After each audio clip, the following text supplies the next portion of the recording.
ஓடி விளையாடு ஓய்ந்திருக்கலாகாது. அதுக்கு தான் சூப்பர் சரவணா ஸ்டோர்ஸ்ல சம்மருக்கு ஆடைகள் வாங்கும் போது அவுட்டோர் கேம்ஸ் ஃப்ரீ. ஓடு ஆடு விளையாடு. சூப்பர் சரவணா ஸ்டோர்ஸ் சம்மர் கோடையை கொண்டாடலாம்.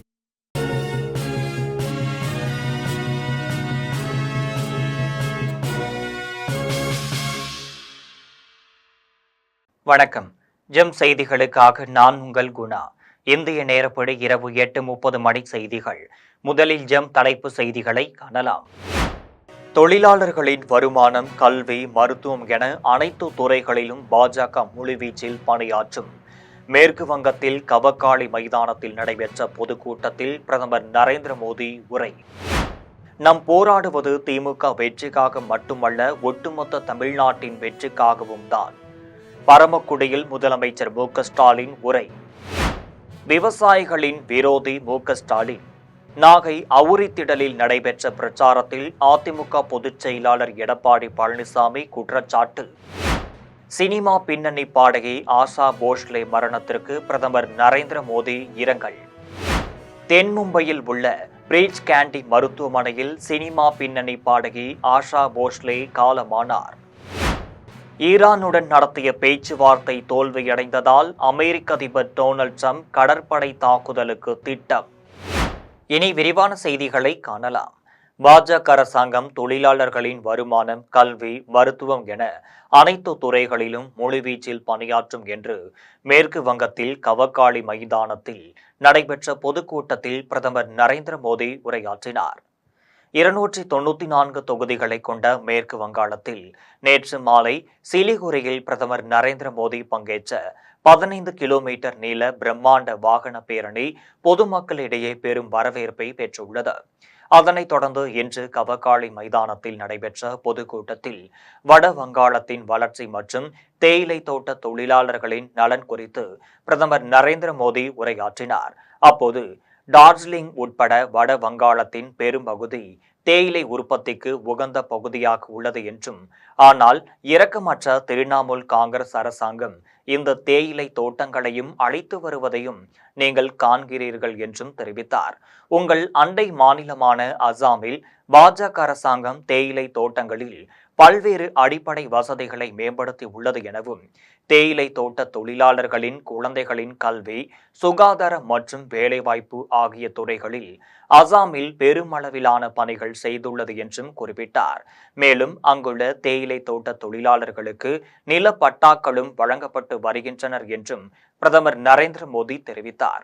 மேலும் இங்குள்ள தேயிலை தோட்ட குடும்பங்களின் நலனுக்காக மேற்கு வங்க பாஜகவும் பல தீர்மானங்களை நிறைவேற்றி உள்ளது என்றும், அதில் தொழிலாளர் குடும்பங்களுக்கு நில பட்டாக்களை வழங்கப்பட வேண்டும், நிரந்தர வீடுகள், குழாய் வழி குடிநீர், மின்சாரம் மற்றும் வேலைவாய்ப்பு உள்ளிட்ட வசதிகளை ஏற்படுத்த தீர்மானிக்கப்பட்டுள்ளது எனவும், மேற்கு வங்கத்தில் அமைய இருக்கும் பாஜக அரசாங்கம் தொழிலாளர்களின் வருமானம், கல்வி, மருத்துவம் உள்ளிட்ட அனைத்து துறைகளிலும் முழுவீச்சில் பணியாற்றும் என்று பிரதமர் நரேந்திர மோடி தெரிவித்துள்ளார்.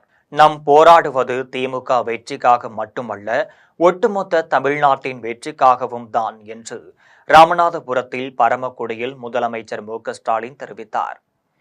ராமநாதபுரம் பரமக்குடியில் முதலமைச்சர் மு.க. ஸ்டாலின் உரையாற்றினார். அப்போது 5 ஆண்டுகளில் ராமநாதபுரத்தை புதிய உயரத்திற்கு கொண்டு சேர்த்த உரிமையோடு வாக்கு கேட்கிறேன். ராமேஸ்வரம் கோவில், குண்டு மிளகாய், பசுமையான குளங்கள் ராமநாதபுரத்தின் சிறப்பு என்றும், பசும்பொன் முத்துராமலிங்க தேவர், இமானுவேல் சேகரனார், அப்துல் கலாம் ஆகியோரை தந்த மண் ராமநாதபுரம் மாவட்டம் என்றும், சாதி மத வேறுபாடுகளை கடந்து அனைத்து மக்களும் நல்லிணக்கத்தோடு வாழும் மாவட்டம் ராமநாதபுரம் மாவட்டம் என்றும் முதலமைச்சர் மு.க. ஸ்டாலின் தெரிவித்தார். மேலும் ராமநாதபுரம் அடுத்த கட்ட வளர்ச்சிக்கு ரெடியா, திராவிட மாடல் 2.0விற்கு ரெடியா என்றும் கேள்வி எழுப்பிய அவர், கொரோனாவில் ஆக்சிஜன் சிலிண்டர் கூட கிடைக்காத நிலையில் திமுக ஆட்சிக்கு வந்தது. பொருளாதார நிலை 0.7% என்ற நிலையில் சரிந்து இருந்தது. நிதிநிலை படுபாதாளத்தில் இருந்தது. முதலில் கொரோனாவில் இருந்து மக்களை மீட்டு திறமையான நிர்வாகத்தால் நிதி நிலையை மீட்டோம் என்றும், இதெல்லாம் சாதாரணமாக நடக்கவில்லை, கடுமையாக உழைத்திருக்கிறோம் என்றும் அமைச்சர்கள் தொடர்ந்து ஊழியர்கள் வரையும் அரசு இயந்திரத்தை முழுமையாக செயல்பட வைத்தோம். இந்த வளர்ச்சி நமக்கு போதாது. உலகளவில் தனி பிராண்டாக தமிழ்நாட்டை வளர்க்க வேண்டும் எனவும் கடந்த முறை 4 தொகுதிகளில் வெற்றியை கொடுத்தீர்கள். இந்த முறை 100% வாக்கு வெற்றியை தருவீர்களா என்றும், திராவிட மாடல் ஆட்சியில் ரூபாய் 3250 கோடி மதிப்பீட்டில் 46,710 வளர்ச்சி திட்ட பணிகள் நடந்துள்ளனர் என்றும் தெரிவித்தார். நாம் போராடுவது திமுக வெற்றிக்காக மட்டுமல்ல, ஒட்டுமொத்த தமிழ்நாட்டின் வெற்றிக்காகவும் தான் என்றும், பாஜக இரட்டை வேடம் போடுகிறது என்றும் முதலமைச்சர் மு.க.ஸ்டாலின் தெரிவித்தார். விவசாயிகளின் விரோதி மு.க.ஸ்டாலின் என்று நாகை அவுரித்திடலில் அதிமுக கூட்டணி கட்சி வேட்பாளர்களை ஆதரித்து பிரச்சாரம் செய்தபோது அதிமுக பொதுச் செயலாளர் எடப்பாடி பழனிசாமி தெரிவித்தார். அதிமுக பொதுச் செயலாளர் எடப்பாடி பழனிசாமி நாகை அவுரித்திடலில் அதிமுக கூட்டணி கட்சி வேட்பாளர்களை ஆதரித்து பிரச்சாரம் மேற்கொண்டார். அதனைத் தொடர்ந்து பேசினார். அப்போது தேர்தல் பிரச்சாரம் தொடங்கியதில் இருந்து என்னை பற்றி மு.க.ஸ்டாலின் விமர்சனம் செய்து வருகிறார்.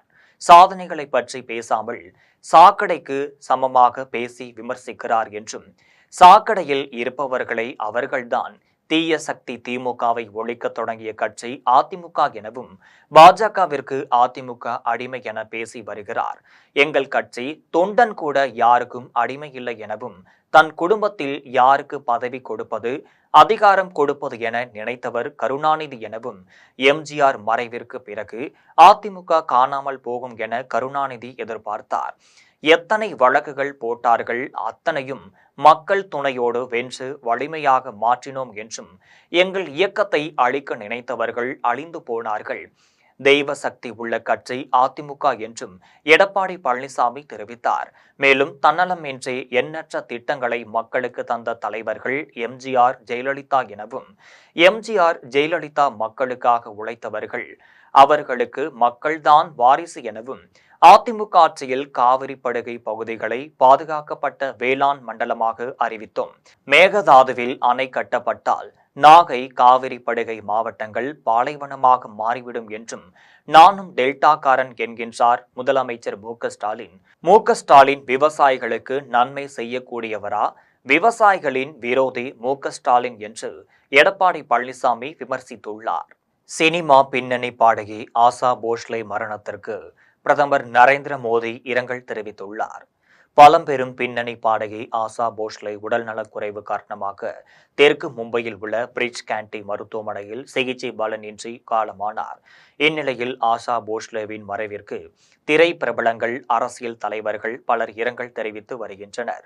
அந்த வகையில் பிரதமர் நரேந்திர மோடி தனது எக்ஸ் தள பக்கத்தில் பதிவு ஒன்றை பதிவிட்டுள்ளார்.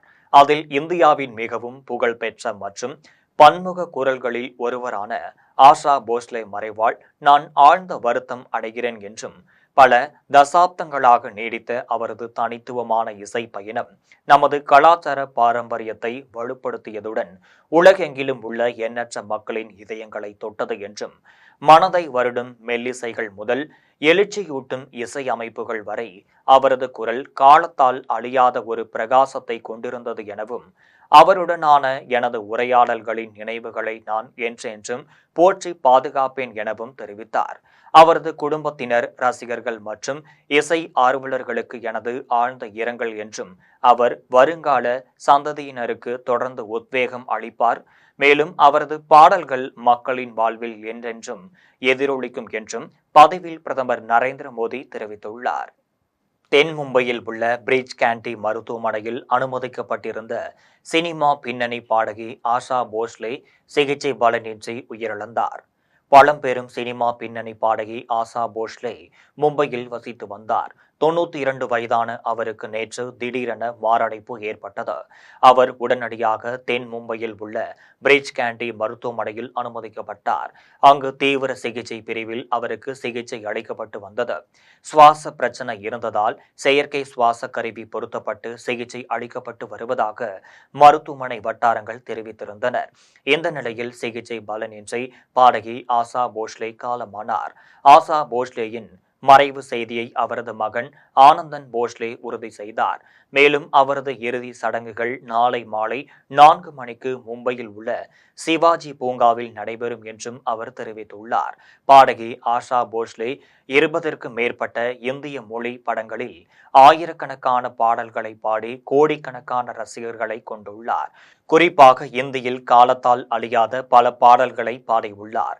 தமிழில் எங்க ஊரு பாட்டுக்காரன் படத்தில் செண்பகமே செண்பகமே என்ற பாடலையும், ஹேராம் படத்தில் நீ பார்த்த பார்வை என்ற பாடலையும், அலைபாயுதே படத்தில் செப்டம்பர் மாதம் என்ற பாடலையும், சந்திரமுகி படத்தில் கொஞ்சம் நேரம் என்ற பாடல் உள்ளிட்ட 12,000க்கும் மேற்பட்ட பாடல்களை பாடகி ஆஷா போஸ்லே பாடியுள்ளார். மத்திய அரசின் பத்ம விபூஷன் விருதை ஆஷா போஸ்லே பெற்றுள்ளார். ஆஷா போஸ்லே மறைந்த பழம்பெரும் பாடகி லதா மங்கேஷ்கரின் தங்கை ஆவார். அவரது மறைவு திரையுலகினரையும் ரசிகர்களையும் சோகத்தில் ஆழ்த்தியுள்ளது. ஈரானுடன் நடத்திய பேச்சுவார்த்தை தோல்வியடைந்ததால் அமெரிக்க அதிபர் டொனால்ட் ட்ரம்ப் கடற்படை தாக்குதலுக்கு திட்டமிட்டுள்ளார். பாகிஸ்தானில் நடந்த அமெரிக்கா ஈரான் இடையேயான பேச்சுவார்த்தை தோல்வியடைந்த பிறகு அமெரிக்க அதிபர் டொனால்ட் ட்ரம்ப் தனது சமூக வலைதள பக்கத்தில் பதிவு ஒன்றை பதிவிட்டுள்ளார். அதில் ஈரானுக்கு எதிராக அமெரிக்கா மேற்கொள்ளக்கூடிய ஒரு கடற்படை முற்றுகை உக்தியை விளக்கும் ஒரு கட்டுரையை பகிர்ந்துள்ளார். இதன் மூலம் ஈரான் மீது கடற்படை தாக்குதல் நடத்த ட்ரம்ப் திட்டமிட்டு உள்ளதாக தகவல் வெளியாகியுள்ளது. மத்திய கிழக்கு போருக்கு மத்தியில் ஈரானுக்கு சீனா ஆயுத உதவியை செய்ய உள்ளதாக அமெரிக்கா உளவுத்துறை தகவல் தெரிவித்தது. இதை சீனா திட்டவட்டமாக மறுத்தது. இந்த நிலையில் சீனாவிற்கு அமெரிக்கா ஜனாதிபதி ட்ரம்ப் எச்சரிக்கை விடுத்துள்ளார். மேலும் அவர் கூறுகையில், ஈரானுக்கு ஆயுதங்களை அனுப்ப சீனா தயாராகி வருவதாக செய்தி கிடைத்துள்ளது என்றும், அதை போன்று சீனா செய்தால் அந்நாடு பெரிய சிக்கல்களை சந்திக்க நேரிடும் என்றும் அமெரிக்க அதிபர் டொனால்ட் ட்ரம்ப் தெரிவித்துள்ளார். அதிமுக பொதுச் செயலாளர் எடப்பாடி பழனிசாமி அவதூறாக பேசிவிட்டார் என திமுக சொல்கிறது என்றும், நாகரிகம் பற்றி பேச திமுகவிற்கு அருகதை உள்ளதா என்றும் சென்னை தியாகராய நகரில் பாஜக மாநில செய்தி தொடர்பாளர் நாராயணன் திருப்பதி கேள்வி எழுப்பினார். சென்னை தியாகராய நகரில் உள்ள பாரதிய ஜனதா கட்சியின் மாநில தலைமை அலுவலகமான கமலாலயத்தில் பாஜக மாநில செய்தி தொடர்பாளர் நாராயணன் திருப்பதி செய்தியாளர்களை சந்தித்து பேசினார். அப்போது மக்கள் திமுகவை எதிர்ப்பதற்கு தயாராகிவிட்டனர் எனவும், பிரச்சாரத்திற்காக தொடர்ந்து தொகுதிக்குள் செல்லக்கூடிய சட்டமன்ற உறுப்பினர்கள், அமைச்சர்களை மக்கள் தொடர்ந்து விரட்டி அடித்துக் கொண்டிருக்கக்கூடிய சூழல் தமிழகம் முழுவதும் நம்மால் பார்க்க முடிகிறது எனவும், திருப்பூர் தெற்கு பாபநாசத்தில் உதயநிதி ஸ்டாலின் பிரச்சார வாகனத்தை தடுத்து நிறுத்தியுள்ளனர் என்றும் நாராயணன் திருப்பதி தெரிவித்தார். மேலும் நேற்று முதலமைச்சர் பேசும்போது மகளிர் உரிமை தொகை 1000 ரூபாய் கொடுப்பது போன்று ரூபாய் 8000 கூப்பன் என்பது மக்களுக்கு மிகப்பெரிய வசதியா உதவியா இருக்கும் என சொல்லி இருக்கிறார் என்றும், சில தொகுதிகளில் கள்ள கூப்பன் அச்சடித்து திமுக இப்போதே விநியோகம் செய்து வருகிறது என்றும், இதில் ஏன் திமுக அக்கறை காட்டுகிறது என்றால் இதில் ரூபாய் 4000 கோடிக்கு ஊழல் செய்ய திட்டமிட்டுள்ளது என்றும் பாஜக மாநில செய்தி தொடர்பாளர் நாராயணன் திருப்பதி தெரிவித்துள்ளார். பெரிய பிரச்சனைகள்லாம் நடந்துச்சு. அப்போ வேணுமென்றே 10 வருடங்கள் கழித்து 15 வருடங்கள் கழித்து வேண்டுமென்றே திட்டமிட்ட ரீதியில் இதில் ஏற்கனவே முன் அனுபவம் வாய்ந்த ஒரு சிலரை, ஏற்கனவே இந்த வியாபாரத்தில் இருந்தவங்க இன்றைக்கி நெருக்கமாக இருக்கிறவங்கள கேட்டு தெரிஞ்சுக்கிட்டு இதை புதுப்பித்து புதுசாக பெயிண்ட் அடித்து கொண்டு வராங்க. அதான் விஷயம். நான் அதை நீங்கள் பார்த்துங்க. குடிநீர் வசதி இல்லை என கூறி முதலமைச்சர் பங்கேற்கும் பொதுக்கூட்ட பந்தலின் அருகே சங்கரப்பேரி கிராம மக்கள் ஆர்ப்பாட்டத்தில் ஈடுபட்டனர். தூத்துக்குடியில் தமிழக முதலமைச்சர் மு.க.ஸ்டாலின் வருகையை முன்னிட்டு சங்கரப்பேரி கிராமம் முன்பு மதுரை சாலையில் பிரம்மாண்ட கூட்டம் நடத்துவதற்கு அமைச்சர் கீதா ஜீவன் தலைமையில் திமுகவினர் ஏற்பாடு செய்திருந்தனர். இந்நிலையில் சங்கரப்பேரி கிராம மக்கள் தங்களுக்கு குடிநீர் வசதி இல்லை என கூறி பிரம்மாண்டமாக பந்தல் அமைக்கப்பட்டுள்ள இடத்தில் ஆர்ப்பாட்டத்தில் ஈடுபட்டனர். இந்நிலையில் சங்கரப்பேரி ஊர் தலைவர் நவஜீவன் பெரியசாமி செய்தியாளர்களை சந்தித்து பேசினார்.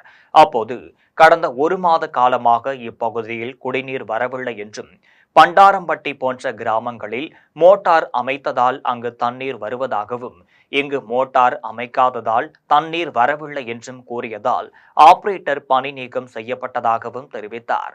மேலும் தூத்துக்குடி மேயர் ஜெகன் பெரியசாமி இந்த விஷயத்தில் தலையிட்டு ஒரு நாள் விட்டு ஒரு நாள் தண்ணீர் விடுவதாக வாக்குறுதி அளித்தார். ஆனால் தண்ணீர் வரவில்லை எனவும் நவஜீவன் பெரியசாமி தெரிவித்தார். மேலும் பேவர் பிளாக் சாலைகள் சில இடங்களில் அமைக்கப்படாமல் உள்ளது, தெரு விளக்குகள் அநேக இடங்களில் எரியாமல் உள்ளது என்றும் இது குறித்து மேயரிடம் புகார் தெரிவித்ததின் பேரில் நடவடிக்கை எடுப்பதாக தெரிவித்ததை அடுத்து சாலை மறியல் போராட்டம் கைவிடப்பட்டது எனவும் தற்போது கோடை காலம் தொடங்கிவிட்டதால் தண்ணீர் கிடைக்காததால் முதலமைச்சர் பங்கேற்கும் பிரம்மாண்ட பந்தலின் அருகே பொதுமக்கள் போராட்டத்தில் ஈடுபட்டதாக சங்கரப்பேரி ஊர் தலைவர் நவஜீவன் பெரியசாமி தெரிவித்தார். சங்கரப்பேரி கிராமத்தில் கடந்த ஒரு மாதமாக சரிவர குடிதண்ணீர் வழங்கவில்லை. நாங்களும் கலெக்டர், கமிஷனர், மேயர் எல்லாத்தையும் சொல்லி எந்த விதமான நடவடிக்கையும் எடுக்கலை. அதனால் இன்றைக்கி ஊர் மக்களை ஒன்றிணைத்து 8வது சாலையில் நாளை சிஎம் வருகை ஒட்டி ஏற்பாடு செய்து கொண்டிருந்தார்கள்.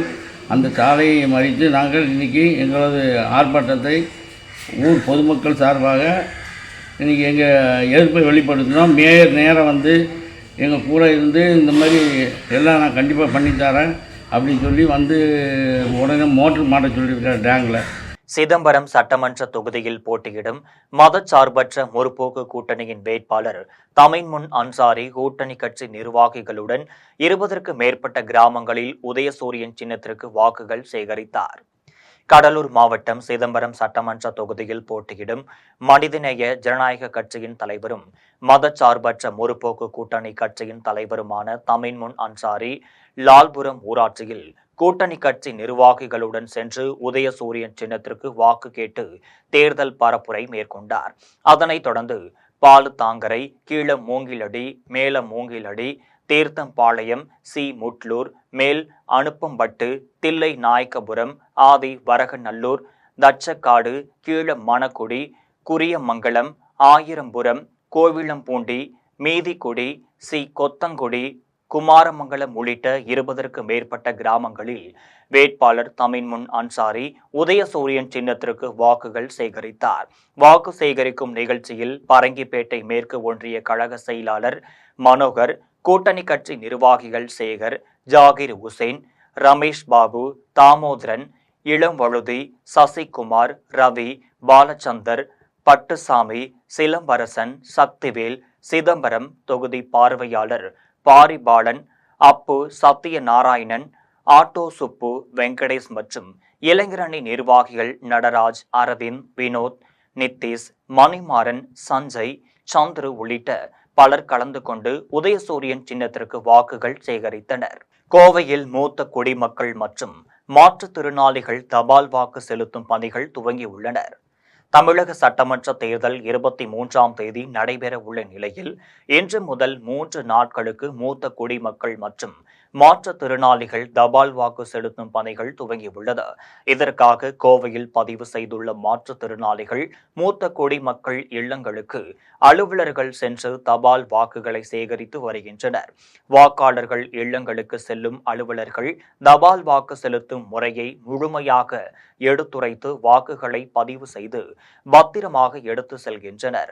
கோவையில் 10 சட்டமன்ற தொகுதிகளில் 160க்கும் மேற்பட்ட குழுக்கள் இதற்காகவே அமைக்கப்பட்டுள்ள நிலையில் 9000த்திற்கும் மேற்பட்ட வாக்காளர்கள் இதற்காக பதிவு செய்துள்ளார்கள் என்பது குறிப்பிடத்தக்கது. வாக்கு சேகரிக்க செல்லும் இடங்களில் எல்லாம் மக்கள் கோரிக்கை மனுக்களை தருகிறார்கள். ஏன் தன்னிடம் மனுக்களை தருகிறீர்கள் என்று கேட்டால் மீண்டும் திமுக தான் ஆட்சிக்கு வரும் என்றும் அதனால் உங்களிடம் மனுவை கொடுக்கிறோம் என வாக்காளர்கள் தெரிவிப்பதாக கோயம்பேட்டில் வாக்கு சேகரித்த திமுக வேட்பாளர் பிரபாகர ராஜா தெரிவித்தார். சென்னை விருகம்பாக்கம் சட்டமன்ற தொகுதியில் போட்டியிடும் திமுக வேட்பாளர் பிரபாகர ராஜா மதச்சார்பற்ற முற்போக்கு கூட்டணி கட்சியினருடன் தொகுதிக்குட்பட்ட பகுதிகளில் பொதுமக்களை சந்தித்து உதயசூரியன் சின்னத்திற்கு வாக்குகள் சேகரித்து வருகிறார். இந்நிலையில் கோயம்பேடு மார்க்கெட் அருகே இன்று வாக்கு சேகரித்த திமுக வேட்பாளர் பிரபாகர ராஜாவிற்கு பெண்கள் ஆரத்தி எடுத்தும் இளம் பெண்களும் திருநங்கைகளும் நடனமாடியும் உற்சாக வரவேற்பு அளித்தனர். அப்போது பொதுமக்களிடம் திமுக அரசின் சாதனைகளையும் திட்டங்களையும் எடுத்து கூறி தனக்கு உதயசூரியன் சின்னத்தில் வாக்களிக்குமாறு திமுக வேட்பாளர் பிரபாகர ராஜா கேட்டுக்கொண்டார். இதனிடையே வேட்பாளர் பிரபாகர ராஜா செய்தியாளர்களை சந்தித்து பேசினார். அப்போது மக்கள் உற்சாகத்துடன் தன்னை வரவேற்று முழு ஆதரவை தருகிறோம் என கூறுகிறார்கள் என்றும், கோரிக்கை மனுக்களை தன்னிடம் வழங்குகிறார்கள், ஏன் என்னிடம் மனுக்களை கொடுக்கிறீர்கள் என்று கேட்டால் திமுக தான் மீண்டும் ஆட்சிக்கு வரும், அதனால் உங்களிடம் மனுவை தருகிறோம் என வாக்காளர்கள் தெரிவிப்பதாக வேட்பாளர் பிரபாகர ராஜா தெரிவித்தார். செல்லுமிடமெல்லாம் மக்கள் ஆரவாரமாக மாண்பு முதலமைச்சரின் ஆட்சியின் சாதனைக்காகவே உங்களுக்கு வாக்களிப்போம் என்று உதயசூரியனை நோக்கி வாக்களிப்பதற்காக மக்கள் காத்திருக்கிறார்கள். வருகின்ற ஏப்ரல் 23 எப்போ வரும், நீங்க இவ்வளவு தூரம் எல்லாம் சுத்துறீங்க, கஷ்டப்படுறீங்க, நீங்க ஜெயிச்சிட்டீங்கன்னு சொல்லக்கூடிய அளவுக்கு மக்கள் இன்னைக்கு விழிப்போடு இருந்து கொண்டிருக்கிறார்கள். மீண்டும் தமிழ்நாட்டில் 2வது முறையாக மாண்பு முத்துவேல் கருணாநிதி ஸ்டாலின் முதலமைச்சர் திராவிட முன்னேற்ற கழகத்தினுடைய கூட்டணி 7வது முறையாக கொடியாத்தம் தொகுதியில் போட்டியிடும் தேமுதிக வேட்பாளர் பிரதாப் திறந்த ஜீப்பில் முரசு சின்னத்திற்கு தீவிர வாக்கு சேகரிப்பில் ஈடுபட்டார். வேலூர் மாவட்டம் கொடியாத்தம் தொகுதியில் போட்டியிடும் தேமுதிக வேட்பாளர் பிரதாப் தனது தொகுதிக்குட்பட்ட பல்வேறு பகுதிகளில் சுட்டெரிக்கும் வெயிலில் முரசு சின்னத்திற்கு தீவிர வாக்கு சேகரிப்பில் ஈடுபட்டார். இதில் அணைக்கட்டு சட்டமன்ற உறுப்பினர் நந்தகுமார் கலந்து கொண்டு நகரத்திற்குட்பட்ட 3வது வார்டில் முரசு சின்னத்திற்கு வாக்குகளை சேகரித்தார். இதனைத் தொடர்ந்து நகராட்சி உறுப்பினர் நவீன்குமார் கலந்து கொண்டு அணைக்கட்டு சட்டமன்ற உறுப்பினர் நந்தகுமார் மற்றும் தேமுதிக வேட்பாளர் பிரதாப் ஆகியோருக்கு மாலை அணிவித்து வரவேற்றார். இதில் நகராட்சி தலைவர் சவுந்தரராஜன் உள்ளிட்ட கூட்டணி கட்சியினர் பலர் கலந்து கொண்டனர். லீடர் திரைப்படம் திரையிடப்பட்டு வெற்றிகரமாக ஓடுவதை கொண்டாடும் விதமாக தூத்துக்குடியில் லெஜண்ட் சரவணன் உருவப்படத்திற்கு நடிகர் கூல் சுரேஷ் பாலாபிஷேகம் செய்தார். லெஜண்ட் சரவணன் நடித்த லீடர் திரைப்படம் திரையிடப்பட்டு வெற்றிகரமாக உலகம் முழுவதும் 10வது நாளாக வெற்றிகரமாக ஓடிக்கொண்டிருக்கிறது. திரைப்படத்தின் 10வது நாளை சிறப்பிக்கும் விதமாக தூத்துக்குடியில் மாநில தலைவர் முத்துதுரை தலைமையில் ஃபயர் சர்வீஸிலிருந்து கிளியோஃபைண்ட்ரா தியேட்டர் வரை ஒட்டகத்தில் வந்த நடிகர் கூல் சுரேஷ் திரையரங்கில் உள்ள லெஜண்ட் சரவணன் உருவப்படத்திற்கு பால் அபிஷேகம் செய்தார். அதனைத் தொடர்ந்து நடிகர் கூல் சுரேஷ் செய்தியாளர்களை சந்தித்து பேசினார். அப்போது தென் மாவட்டத்திலிருந்து தேர்ந்தெடுக்கப்பட்ட மாநில தலைவர் முத்துதுரை அனைத்து மாநிலத்தில் உள்ள ரசிகர்களை ஒன்றிணைத்து சிறப்பாக செயல்படுவதில் வல்லவர் என்று புகழாரம் சூட்டினார். லெஜண்ட் சரவணன் அரசியலுக்கு வந்துதான் மக்களுக்கு நன்மை செய்ய வேண்டும் என்ற அவசியம் இல்லை என்றும், அவர் தற்போது இருக்கும் சூழ்நிலையிலேயே அவர் அனைவருக்கும் உதவிகள் செய்து கொண்டுதான் இருக்கிறார் என்றும் நடிகர் கூல் சுரேஷ் தெரிவித்தார். நிகழ்ச்சியில் மாநில பொதுச் செயலாளர் டேவிட், செங்கல்பட்டு செயலாளர் சிவா, மாநில இளைஞரணி செயலாளர் டேனி, மாநில மாணவரணி செயலாளர் மதன், மாநில மகளிரணி செயலாளர் கலைவாணி உட்பட ஏராளமான ரசிகர்கள் கலந்து கொண்டனர். எம்ஜிஆர் அவர்களுக்கு சமமானவர், அதனாலதான் ரசிகர்கள் எல்லாரும் சேர்ந்து லெஜண்ட் அவர்களுக்கு மக்கள் நாயகன் என்று பட்டம் கொடுத்திருக்காங்கன்னு நினைக்கிறேன். அப்படி உள்ள மனிதர். ஆனால் கீழ்பெண்ணாத்தூர் பேரூராட்சியில் திமுக வேட்பாளர் பிச்சாண்டி வீதி வீதியாக சென்று பொதுமக்களிடையே உதயசூரியன் சின்னத்திற்கு வாக்குகள் சேகரித்தார். திருவண்ணாமலை மாவட்டம் கீழ்பெண்ணாத்தூர் சட்டமன்ற தொகுதியில் போட்டியிடும் திமுக வேட்பாளர் பிச்சாண்டி கீழ்பெண்ணாத்தூர் பேரூராட்சியில் தீவிர வாக்கு சேகரிப்பில் ஈடுபட்டார். அப்போது கட்சியினர் சால்வை அணிவித்து உற்சாக வரவேற்பு அளித்தனர். அதனைத் தொடர்ந்து வேட்பாளர் பிச்சாண்டி பேசினார். அப்போது உலகத்திலேயே நம்ம முதலமைச்சர் மு.க. ஸ்டாலின் தான் பெண்களுக்கு உரிமை தொகை 1000 வழங்கி வருகிறார் என்று தெரிவித்தார். மேலும் உரிமை தொகை 2000 உயர்த்தப்படும் எனவும், ரூபாய் 8000 மதிப்பில் கூப்பன் வழங்கும் இல்லதரசி திட்டம் அறிவிக்கப்பட்டுள்ளது எனவும், கட்டணமில்லா பேருந்து வசதி கல்லூரி மாணவர்களுக்கு 1000 ரூபாய், 3ஆம் வகுப்பு முதல் 5ஆம் வகுப்பு வரை காலை உணவு திட்டம் செயல்படுத்தப்பட்டுள்ளது என்று கூறினார். தற்போது 8ஆம் வகுப்பு வரை காலை உணவு திட்டம் விரிவுபடுத்தப்படும் என்பன உள்ளிட்ட எண்ணற்ற திட்டங்களை நமது முதலமைச்சர் மு.க. ஸ்டாலின் வழங்கியுள்ளார் என்று கூறினார்.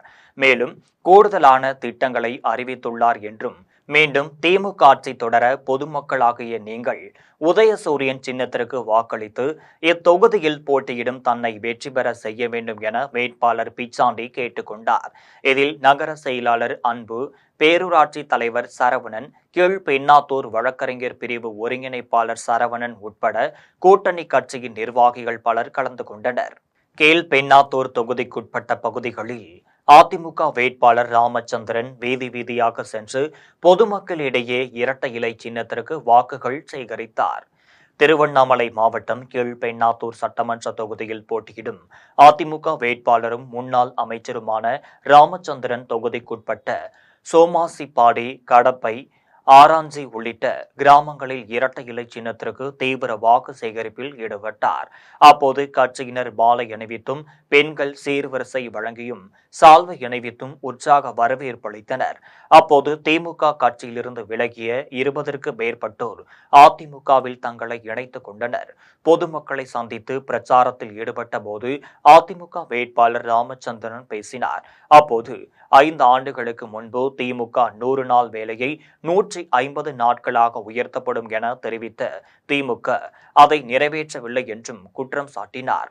100 நாள் வேலையே முழுமையாக கிடைப்பதில்லை எனவும், திமுகவை சேர்ந்தவர்கள் பஞ்சாயத்தில் வேலைக்கு வராத சிலரின் பணத்தை பெறுவதாகவும், வேலைக்கு சேர வேண்டும் என்றால் கண் விழி போட்டோ எடுக்க வேண்டும் என கூறி நிராகரிக்கப்படுகின்றனர் எனவும், 100 நாள் வேலை திட்டத்தை முறைப்படுத்தி எல்லாருக்கும் வேலை வழங்கப்படும் என எடப்பாடியார் தெரிவித்துள்ளார் என்று கூறினார். வேட்பாளர் ராமச்சந்திரன் தெரிவிக்கையில், மேலும் அம்மாட்சி காலத்தில் மிக்சி, கிரைண்டர், தாலிக்கு தங்கம், சைக்கிள், லேப்டாப் ரூபாய் 25,000 வழங்கினார். எம்ஜிஆர் ஆட்சியில் சத்துணவு திட்டம், குறைந்த விலையில் அரிசி, பருப்பு திட்டங்கள் மக்களை முறையாக சென்றடைந்தது என்றும், அதிமுக மீண்டும் ஆட்சியில் அமர பொதுமக்களாகிய நீங்கள் வருகின்ற 23ஆம் தேதி இரட்டை இலை சின்னத்திற்கு வாக்களித்து தன்னை வெற்றி பெற செய்ய வேண்டும் என பொதுமக்களை வேட்பாளர் ராமச்சந்திரன் கேட்டுக்கொண்டார். வாக்கு சேகரிக்கும் நிகழ்ச்சியில் முன்னாள் சட்டமன்ற உறுப்பினர் அரங்கநாதன், வடக்கு ஒன்றிய செயலாளர் ஞானசேகர் மற்றும் கூட்டணி கட்சியின் மாவட்ட, ஒன்றிய நிர்வாகிகள் பலர் கலந்து கொண்டனர். கேவிக்குப்பம் தொகுதியில் போட்டியிடும் தேசிய ஜனநாயக கூட்டணியில் அங்கம் வகிக்கும் புரட்சி பாரதம் கட்சியின் வேட்பாளர் பூவை ஜெகன்மூர்த்தி தொகுதிக்குட்பட்ட பகுதிகளில் இரட்டை இலை சின்னத்திற்கு வாக்குகள் சேகரித்தார். வேலூர் மாவட்டம் கேவிக்குப்பம் தொகுதியில் போட்டியிடும் புரட்சி பாரதம் கட்சியின் வேட்பாளர் பூவை ஜெகன்மூர்த்தி தொகுதிக்குட்பட்ட விநாயகபுரம், ஜீவா நகர் உள்ளிட்ட பகுதிகளில் வீடு வீடாக சென்று பெண்களிடம் இரட்டை இலை சின்னத்திற்கு வாக்குகளை சேகரித்தார். அதன் பின்னர் கைத்தறி கூட்டத்திற்கு சென்று கைத்தறி நெசவு செய்தபடி நெசவாளர்களிடம் வாக்குகளை சேகரித்தார். அப்போது வரும் 23ஆம் தேதி நடைபெறும் சட்டமன்ற தேர்தலில் இரட்டை இலை சின்னத்தில் பெருவாரியான வாக்களித்து தன்னை வெற்றி பெற செய்தால் கைத்தறி, விசைத்தறி தொழில் பாதுகாக்கப்படும் என்றும், தொகுதியில் வீடு இல்லாத நெசவாளர்களுக்கு பட்டா பெற்று தருவேன் என்றும் வாக்குறுதி அளித்தார். வேட்பாளர் பூவை ஜெகன்மூர்த்தி இரட்டை இலை சின்னத்திற்கு வாக்குகளை சேகரித்து வருகிறார். இதில் கொண்டாசமுத்திரம் பஞ்சாயத்து தலைவர் அகிலாண்டேஸ்வரி, அதிமுக ஒன்றிய செயலாளர் ரமேஷ்குமார் உள்ளிட்ட பலர் கலந்து கொண்டனர். குடியாத்தம் தொகுதியில் போட்டியிடும் அனைத்திந்திய புரட்சி தலைவர் மக்கள் முன்னேற்ற கழக வேட்பாளர் தபிதாள் என்பவர் தொகுதிக்குட்பட்ட பகுதிகளில் தென்னந்தோப்பு சின்னத்திற்கு வாக்குகள் சேகரித்தார். வேலூர் மாவட்டம் குடியாத்தம் தொகுதியில் போட்டியிடும் அனைத்திந்திய புரட்சி தலைவர் மக்கள் முன்னேற்ற கழகத்தின் வேட்பாளர் தபிதாள் என்பவர் தொகுதிக்குட்பட்ட பிச்சானூர், சித்தூர் கேட் பகுதியில் உள்ள வியாபாரிகளிடமும் வீடு வீடாக சென்று பெண்களின் காலில் விழுந்தும் தென்னத்தோப்பு சின்னத்திற்கு வாக்குகளை சேகரித்தார். வாக்கு சேகரிப்பு நிகழ்ச்சியில் கட்சியின் தொகுதி பொறுப்பாளர் சூளைமணி வெங்கசன், தலைமை கழக பேச்சாளர் சையத் சோசஸ்திரி, சீனிவாசன், இளங்கோ உள்ளிட்ட நிர்வாகிகள் பலர் கலந்து கொண்டு தென்னந்தோப்பு சின்னத்திற்கு வாக்குகள் சேகரித்தனர். விக்கிரவாண்டி தொகுதியில் போட்டியிடும் தமிழக வெற்றிக்கழக வேட்பாளர் விஜய் வடிவேல் வாக்காளர்களை கவரும் வகையில் பூக்கடையில் ரோஜா பூ மாலை கட்டி கொடுத்து விசில் சின்னத்திற்கு வாக்கு சேகரித்தார். தமிழகத்தில் வருகின்ற 23ஆம் தேதி சட்டமன்ற தேர்தல் நடைபெறவுள்ள நிலையில் விழுப்புரம் மாவட்டம் விக்கிரவாண்டி தொகுதியில் தமிழக வெற்றிக்கழக வேட்பாளராக போட்டியிடும் மாவட்ட தென்மேற்கு செயலாளர் விஜய வடிவேல் பெரும்பாக்கம் மாம்பழம்பட்டு, கானை உள்ளிட்ட பல்வேறு இடங்களில் இன்று தீவிர வாக்கு சேகரிப்பில் ஈடுபட்டார். அப்போது மாற்றத்தை ஏற்படுத்த விசில் சின்னத்திற்கு வாக்களித்து தன்னை வெற்றி பெற செய்ய வேண்டும் என பொதுமக்களிடம் கேட்டுக்கொண்டார். மேலும் கானை பகுதியில் அமைந்துள்ள பூக்கடைகளில் வியாபாரிகளிடம் வாக்கு சேகரித்த வேட்பாளர் விஜய வடிவில் பூ வியாபாரிகளையும் பொதுமக்களையும் கவரும் வகையில் பூக்கடையில் ரோஜா பூ மாலை கட்டி கொடுத்து விசில் சின்னத்திற்கு வாக்களிக்க வேண்டும் என வியாபாரிகளை கேட்டுக்கொண்டார். வேட்பாளர் விஜய வடிவில் பூக்கடையில் பூமாலை கட்டி கொடுத்தும் வாக்கு சேகரித்தது அனைவரையின் கவனத்தையும் ஈர்த்துள்ளது. தேசிய ஜனநாயக கூட்டணியில் போட்டியிடும் அதிமுக வேட்பாளர் விஜயா சுரேஷ் பாபு விழுப்புரத்தில் பூந்தோட்டம் நகராட்சி பகுதியில் இரட்டை இலை சின்னத்திற்கு வாக்குகள் சேகரித்தார். விழுப்புரம் சட்டமன்ற தொகுதியில் போட்டியிடும் அதிமுக வேட்பாளர் விஜயா சுரேஷ் பாபு தனது ஆதரவாளர்களுடனும் அதிமுக நிர்வாகிகள் மற்றும் தொண்டர்களுடன் விழுப்புரம் நகரத்தில் பூந்தோட்டம் நகராட்சி பகுதியில் பிரச்சாரம் செய்து இரட்டை இலை சின்னத்திற்கு வாக்குகள் சேகரித்தார். அப்போது 100க்கு மேற்பட்ட வாகனங்களில் வந்த தேசிய ஜனநாயக கூட்டணி கட்சியினர் வேட்பாளருக்கு ஆதரவு அளித்து பொதுமக்களை சந்தித்து இரட்டை இலை சின்னத்திற்கு வாக்குகள் சேகரித்தனர். மேலும் வேட்பாளர் விஜயா சுரேஷ் பாபுவிற்கு ஏராளமான பெண்கள் கைகளில் இரட்டை இலை பதாகைகளை ஏந்தியபடி மலர் தூவி மாலை அணிவித்து ஆரத்தி எடுத்தும் உற்சாக வரவேற்பு அளித்தனர். அப்போது வரும் 23ஆம் தேதி நடைபெறும் சட்டமன்ற தேர்தலில் இரட்டை இலை சின்னத்திற்கு பெரும் வாரியான வாக்குகளை அளித்து தன்னை வெற்றி பெற செய்ய வேண்டும் என பொதுமக்களை வேட்பாளர் விஜயா சுரேஷ் பாபு கேட்டுக்கொண்டார். காஞ்சிபுரம் சட்டமன்ற தொகுதியில் போட்டியிடும் தமிழக வெற்றிக் கழக வேட்பாளர் ரஞ்சித் குமார் தொகுதிக்குட்பட்ட பகுதிகளில் விசில் சின்னத்திற்கு தீவிர வாக்கு சேகரிப்பில் ஈடுபட்டார். காஞ்சிபுரம் சட்டமன்ற தொகுதியில் போட்டியிடும் தமிழக வெற்றிக் கழக வேட்பாளர் ரஞ்சித் குமார் கட்சியின் பகுதி செயலாளர் சக்திவேல் தலைமையில் காஞ்சிபுரம் மாநகர பகுதிகளில் பிள்ளையார்பாளையம் மற்றும் அதன் சுற்று வட்டார பகுதிகளில் விசில் சின்னத்திற்கு தீவிர வாக்கு சேகரிப்பில் ஈடுபட்டார். அப்போது பிள்ளையார்பாளையத்தில் அமைந்துள்ள அங்காளம்மன் கோவிலில் சாமி தரிசனம் செய்துவிட்டு பக்தர்களிடம் விசில் சின்னத்திற்கு வாக்குகள் சேகரித்தார். அதனைத் தொடர்ந்து வேட்பாளர் ரஞ்சித் குமார் வீடு வீடாக சென்று வாக்கு சேகரித்த போது மலர் மாலை அணிவித்தும் பொன்னாடை அணிவித்தும் பொதுமக்கள் சிறப்பான வரவேற்பு அளித்தனர். அதன் பின்னர் இருளர் குடும்பத்தினரை சந்தித்து பிரச்சனைகளை கேட்டறிந்தார். அப்போது 40 ஆண்டு காலமாக வசித்து வருகிறோம், எங்களுக்கு ஆதார் கார்டு பிறப்புச் சான்றிதழ் இல்லாததால் எங்கள் பிள்ளைகளை பள்ளிக்கு சேர்க்க முடியவில்லை என்றும் அரசு வழங்கும் எந்த சலுகையும் கிடைப்பதில்லை எனவும் வேதனை தெரிவித்தனர். இதனை கேட்டறிந்த வேட்பாளர் ரஞ்சித் குமார் காஞ்சிபுரம் சட்டமன்ற உறுப்பினராக வெற்றி பெற்றவுடன் உங்களின் கோரிக்கைகளை நிறைவேற்றுவேன் என உறுதியளித்தார். இதனைத் தொடர்ந்து வேட்பாளர் ரஞ்சித் குமார் பொதுமக்களிடையே பேசினார். அப்போது நான் யாரிடமும் லஞ்சம் வாங்க மாட்டேன், முழுக்க முழுக்க பொதுமக்களுக்கு சேவை செய்யும் மனப்பான்மையுடன் தேர்தலை சந்திக்கிறேன் என்றும் ஆகையால் எனக்கு வாய்ப்பளித்தால் காஞ்சிபுரம் தொகுதி மக்களுக்கு என் உயிர் உள்ளவரை உழைத்துக் கொண்டே இருப்பேன் என தெரிவித்தார்.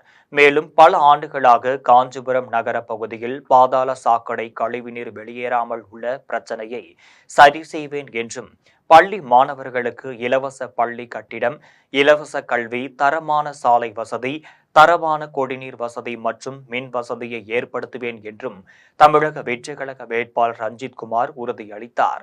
வாக்கு சேகரிக்கும் நிகழ்ச்சியில் கட்சியின் மாநகர செயலாளர் மதன், பகுதி செயலாளர் சக்திவேல், பிரபாகரன் மற்றும் மாவட்ட ஒன்றிய நிர்வாகிகள் கலந்து கொண்டு விசில் சின்னத்திற்கு வாக்குகள் சேகரித்தனர். கொடியாத்தம் சேம்பள்ளி கிராமத்தில் அமைந்துள்ள ஸ்ரீ முத்தியாலம்மன் திருக்கோவிலில் மகா கும்பாபிஷேக விழா வெகு விமரிசையாக நடைபெற்றது. வேலூர் மாவட்டம் கொடியாத்தம் அடுத்த சேம்பள்ளி கிராமத்தில் அமைந்துள்ள ஸ்ரீ முத்தியாலம்மன் திருக்கோவிலில் மகா கும்பாபிஷேகம் சிறப்பாக நடைபெற்றது.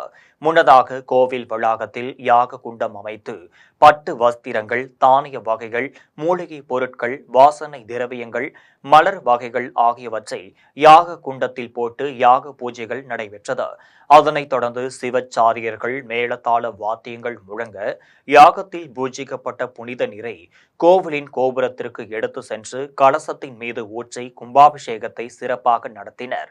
அதன் பின்னர் கோவிலில் திரண்டிருந்த பொதுமக்கள் மீது புனித நீரை தெளித்தனர். அதன் பின்னர் ஸ்ரீ முத்தியாலம்மனுக்கு புனித நீரால் அபிஷேகம் செய்யப்பட்டு தீபார்த்தனை காண்பிக்கப்பட்டது.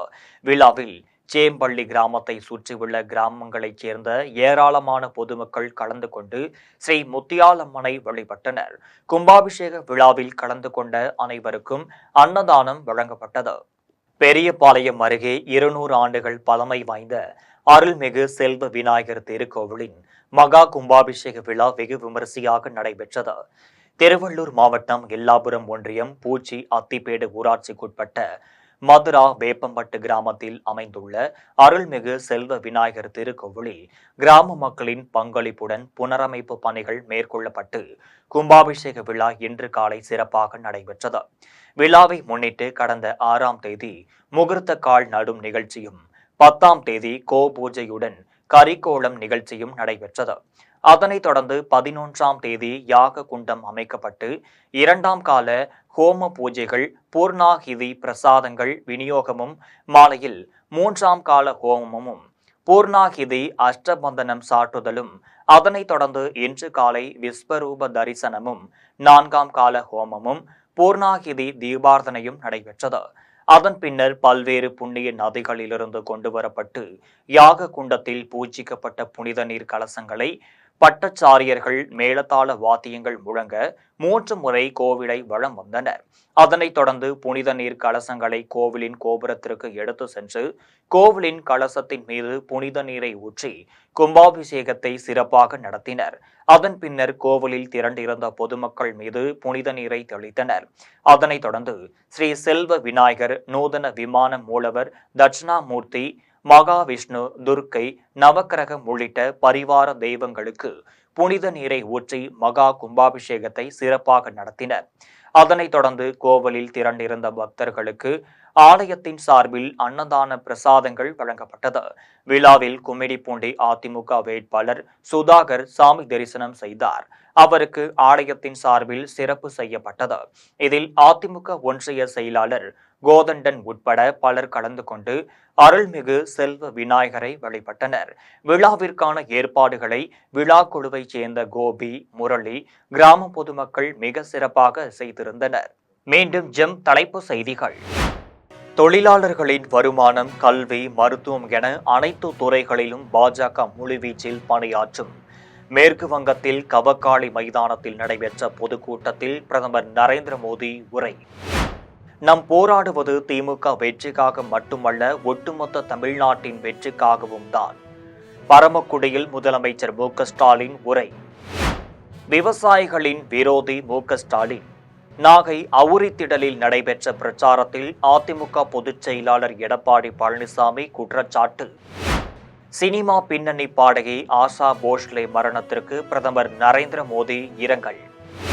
தென் மும்பையில் உள்ள பிரீச் கேண்டி மருத்துவமனையில் சினிமா பின்னணி பாடகி ஆஷா போஸ்லே காலமானார். ஈரானுடன் நடத்திய பேச்சுவார்த்தை தோல்வியடைந்ததால் அமெரிக்க அதிபர் டொனால்ட் ட்ரம்ப் கடற்படை தாக்குதலுக்கு திட்டம். இத்துடன் ஜெம் செய்திகள் நிறைவடைகின்றனர். மீண்டும் ஜெம் செய்திகள் இரவு 12 மணிக்கு. உடனுக்குடன் செய்திகளை காண gemlive.tv என்ற இணையதளத்தில் இணைந்திருங்கள். நன்றி, வணக்கம்.